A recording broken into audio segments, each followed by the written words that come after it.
first let's talk about his walking itself. How did he used to walk? SubhanAllah. So Sahaba used to love him so much that they recorded each and everything about him, how he used to walk and so on. So his walking style, it's basically, it's said that he used to walk very fast. He used to have very fast pace, and he used to take long steps, and he used to lift his legs with vigor, with force. It's as if like Sahaba described that Rasulullah ﷺ used to walk as if like somebody how they go down the stairs. That's how it used to be. He used to lean forward when he used to walk, and basically it also shows you that he was not arrogant like people who are arrogant. They push out their chest and walk.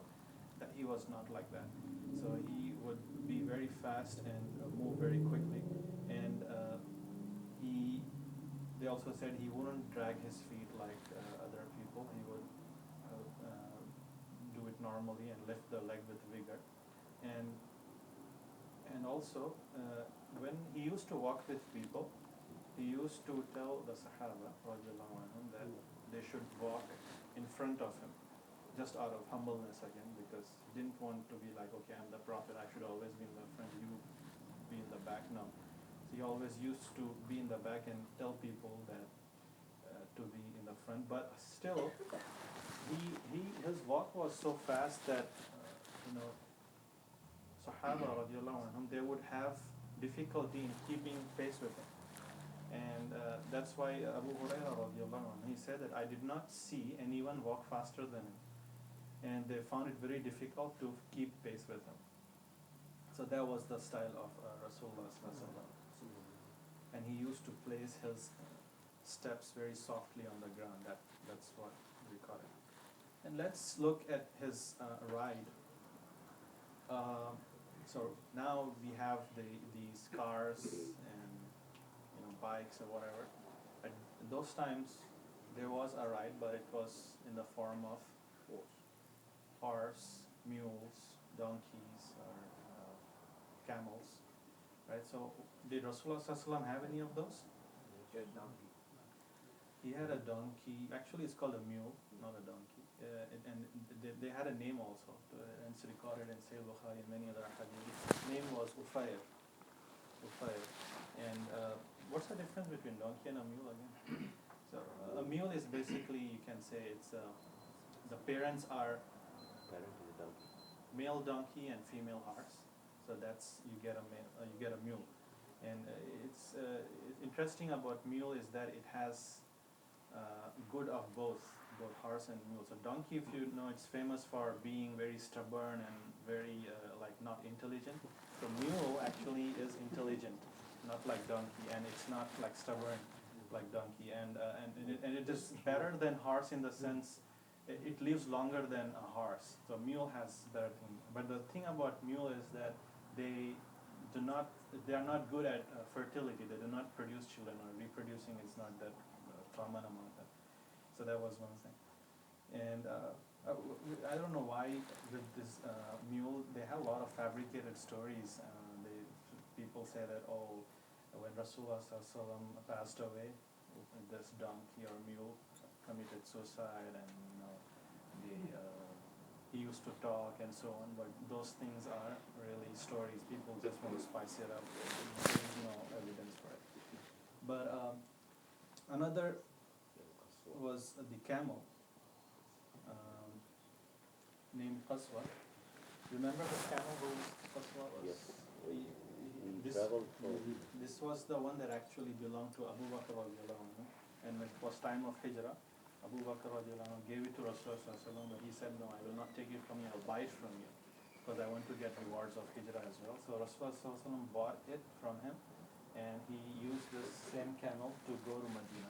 And this was also used many times, like even during the conquest of Makkah, Fath Makkah, the same camel was used, and also doing Umrah and many other. Did he have a horse? He had a horse. It's recorded in Sahih Bukhari, the one that we are covering the book of Jihad. It was mentioned there, Al-Luhayf and Al-Lakhif, or Al-Lakhif, one of those. It had, but most commonly it was famous for the mule, the fire. And used to have like a saddle and rein that was made of date palm leaves. That was also recorded. And also we have recorded in a hadith in Shama'il by At-Tirmidhi how he used to sit, what was his manners while sitting. So one thing about sitting was that if he was sitting for a gathering, it is recorded that whenever he would sit for a gathering, a halaqah or a short meeting, he would always begin and end with the dhikr of Allah subhanahu wa ta'ala. Right? This is something we are missing today, you know. So if we have a masjid meeting or any meeting in general, we just start, okay, this is the agenda, this and this. So this is the sunnah that we should always strive for, because if you don't start with Bismillah or dhikr of Allah, the blessings will go away from that meeting. So your accomplishment, your goal will not be met or will not be that successful. And also if you end it with the dhikr of Allah, you'll have more blessings in whatever you plan to do, inshallah. So that's again, all the things that I'm discussing, they're always takeaway points that we should try to implement in our lives. Okay? And it's recorded that he used to sit in various positions, and it's also said that he would sit cross-legged in the masjid even actually. So cross-legged, you put one leg over the other. That is allowed. Some people, I don't know why this shouldn't be done, but it's from Sunnah, it is proved. Like this way. Not this way. Or this. Yeah, This one, yeah, this one I'm talking about. Yeah. That's good. So he used to. If you sit like this, you shouldn't face the feet towards Makkah. Is that okay? Yes, some scholars said that it is out of respect that Yeah, you should. respect for that. Yeah, but some people even say you shouldn't even sit like that in masjid also. Yeah, but some scholars said it is okay if you face it towards Qibla, but out of respect doesn't harm. We should always keep it away.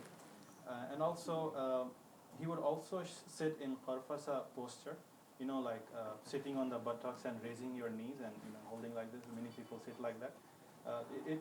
That position is forbidden if you don't have good clothing to cover yourself. It's because we have a hadith from that. But Rasulullah ﷺ would also sit in that position. Sit on your buttocks and raise your knees, exactly like that, and hold your knees on that. He would sit, but again, he would make sure that he's properly covered. The clothing is very important. And it's also reported that he would lie on a pillow on his left side. That is also recorded in Shama'il. He'll be resting on the left side, basically, lying down, and also resting on one of his side. That was also recorded. And let's see his sleeping. I'm amazed whenever I read about these ahadith about his sleeping. It's something that majority of us don't implement. The way we sleep, the way how we have our practice, it's completely different. Most of those things you already know, like how Rasulullah ﷺ used to sleep. He would put his right hand under his right cheek, and he would sleep like that, and on his right side as well. So right side and on right cheek, and sometimes he would also raise his right arm. It will be in the air, and he would sleep on this one. And the scholars say that this helps because it won't let you go into very deep sleep because your heart is on the top. So it helps that way. And if you notice, how much did he used to sleep? He used to sleep very little. It's said that he would divide his sleeps into 2 sessions. So after, for example, you say Isha to Fajr, right? If you break it down, he would divide it into 3 portions. First portion he would sleep. That would be like the first third of the night. And then half of the night he would wake up and pray Qiyamul Layl, Tahajjud, half of the night. And then 1/6 of the night he would again go back to sleep just before Fajr prayer. So if you're talking about 9 o'clock Isha and 6 o'clock Fajr prayer, so 9 to 12 he would sleep, and then 12 to like 4 o'clock he would be this version, 4 hours, and then he would before. But there was why was he able to do it? Because his lifestyle was like that. For example, there's one thing that is mentioned about him is that he used to take qaylula, right? That is like a midday nap, like 20 minutes or so. This is again a practice which we don't implement. So if you take that 20-minute power nap, as they call it here, that will really give you so much energy, and it will also take away your that huge sleep backlog that you have. So that really helps. And we see here that people and doctors say that, oh, you should sleep 7 hours, 8 hours sleep, that is like medically required. But we don't really consider one fact. There are many factors that make you need more sleep. For example, if you eat like almost 80% full stomach, 90% full stomach, your body will get so weak that it will require more sleep. But Rasulullah ﷺ, as we will see, his eating habits were all different. So if you eat little, your sleeping would also not be that much, okay? And also, those Sahaba, they used to be very, very active. Rasulullah ﷺ used to do a lot of physical activity. And if you like, in today's world, if you exercise, the more you exercise, your body will be more fit. If your body is not fit, your sleeping requirements will shoot up, 7 hours, 8 hours, okay? So keep your sleep very, less. And also, as I said last time, what was his mattress again? Like this, just two-fold, right? Yeah. What's interesting is that he never said that, oh, I'm a prophet, I have very strong iman, I can easily get up for tahajjud and fajr, no problem. No, he didn't say that. He actually worked towards it, made it easy upon himself. He chose not to sleep on a folded mattress or a mat. So that's something, again, we have to think. It's okay that you have good taqwa, but you also have to try towards it. Make it easy upon yourself body. It's easy to wake up probably Qaimul Layl and Fajr for those who have very strong iman, but your body will need more sleep if you do not follow all these sunnahs. And we also know the sunnahs, that whenever he used to go to sleep, what did he used to do? He used to recite the du'as that we learn on Mondays here. He used to also recite the 3 quls and blow over his body. And also, when he woke up, the same dua that he would recite, that you all know,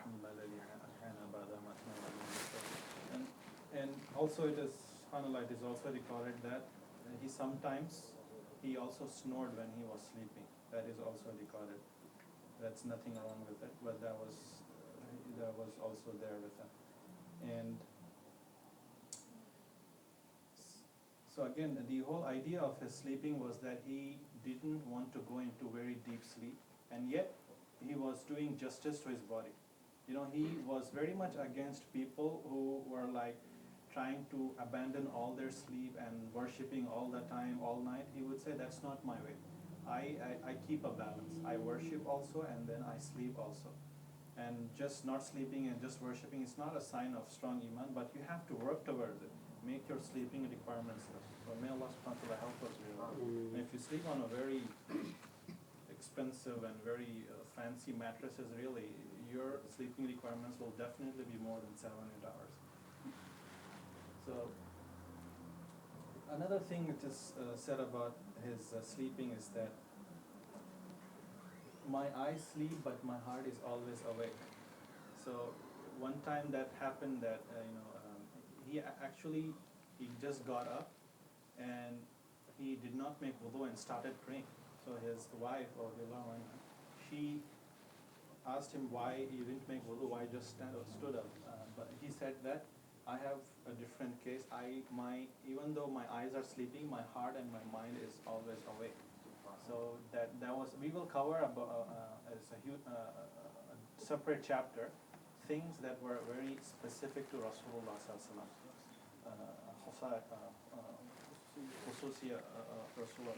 There was exclusive characteristics of Rasulullah sallallahu alaihi wasallam. I have a huge list. So one of them is this. We'll cover at that time also, inshallah.